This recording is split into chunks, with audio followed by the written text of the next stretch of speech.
What has happened, everyone? James Hancock here. I'm back to review Dolemite Is My Name, which is in limited release in theaters right now and is coming to Netflix on October 25th. I'll refrain from spoilers. However, because this movie tells the true story of Rudy Ray Moore, it'll be impossible to review this movie without going into some details about his most famous production, the 1975 blaxploitation classic, Dolemite.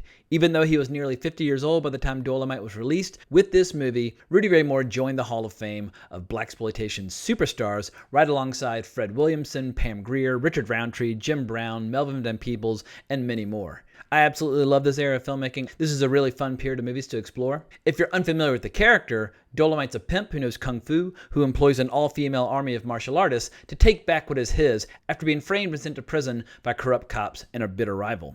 The movie's an absolute rollercoaster ride of sex, violence, comedy, and fantastic music, and for my money, when it comes to pound-for-pound raw entertainment value, I'd put Dolemite and its sequel, The Human Tornado, right up there alongside The Mac, Superfly, Coffee, Shaft, or any other blaxploitation hit you care to mention. The feature attraction of this flick is getting to see Eddie Murphy cut loose as Rudy Ray Moore, a performer who both in his stand-up comedy as well as in his movies specializes in the kind of raunchy comedy that I absolutely love. And there's something very special about getting to see Eddie Murphy on the stage again, working in nightclubs, even if he's doing somebody else's material.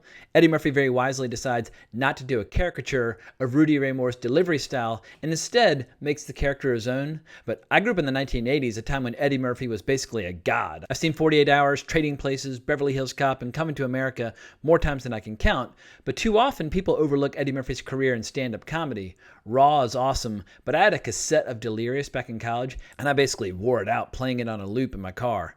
If you're on the younger side and your only knowledge of Eddie Murphy is limited to him doing voices in things like Shrek movies, you really have no idea what Eddie Murphy's all about.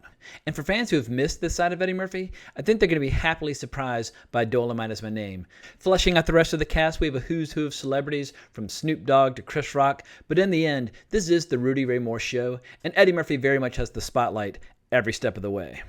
Dolemite Is My Name was written by Larry Karaszewski and Scott Alexander, two writers who've built a career out of writing biopics about unconventional individuals with a massive cultural impact. Some of their credits include Ed Wood, The People vs. Larry Flint, and Man on the Moon, which are huge movies back in the 1990s, and this tale definitely plays to their strengths as storytellers. I love and adore their choice of material when it comes to biopics. If I had one lingering criticism about these two writers, is that occasionally they veer into the world of cute and wholesome, irrespective of how scandalous the subject matter might be that the movie's exploring at that time.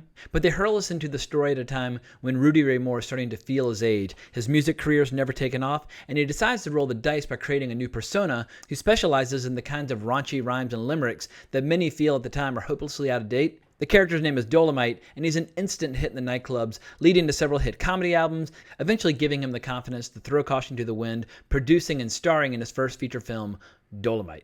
Rudy Ray Moore is a classic underdog who essentially through sheer force of will carves his own path to greatness in spite of being constantly told that his brand of comedy is far too nasty ever to cross over into the mainstream. He's successful because he recognizes that in every town and in every city there are a handful of blocks, 4 or 5 probably, with an underserved audience who will love his style of entertainment. A lesson that should never be lost on Hollywood. I'd argue that on the whole the movie is successful in what it sets out to achieve, although for my taste there are far too many scenes that felt too squeaky clean and wholesome for a movie about Rudy Ray Moore. The movie's front-loaded with most of the best scenes and the biggest laughs as the character Dolemite really starts to take off. And I'll admit at the end, the movie ends on a big emotional high that gave me some legit chills. Best of all is how the movie fleshes out Rudy Ray Moore's approach to entertainment. When his debut film received some bad reviews from uptight, humorless critics, he knows it will ultimately work in the movie's favor, attracting the kind of audience that regards being described as coarse and vulgar as a positive. Rudy Ray Moore sincerely believes and says this on multiple occasions that all you need to do is give the audience some laughs, some titties, and some kung fu, and you've got a movie. It's hard to disagree. I can't think of a single movie that satisfies all that criteria where I haven't had a good time watching it. My one main criticism against Dolemite Is My Name is that compared to the beginning and the ending, it has a weak second act. Somehow the least interesting material in the film is when they're actually shooting Dolemite. These scenes feel incredibly conventional, almost formulaic, as Rudy Ray Moore overcomes problems like budgetary constraints and running out of film.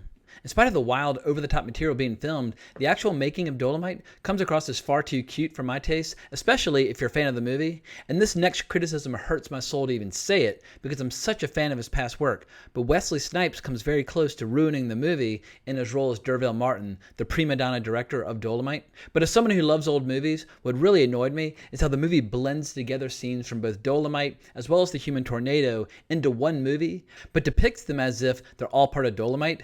As a fan of film history, I think that really misinforms a lot of people that might be new to Rudy Ray Moore's work and overall hurts the credibility of the movie as a biopic. Now when new fans sit down and watch Dolemite for the first time, they're going to be totally bewildered and frustrated that so many scenes they saw in the biopic appear to be missing from the original movie.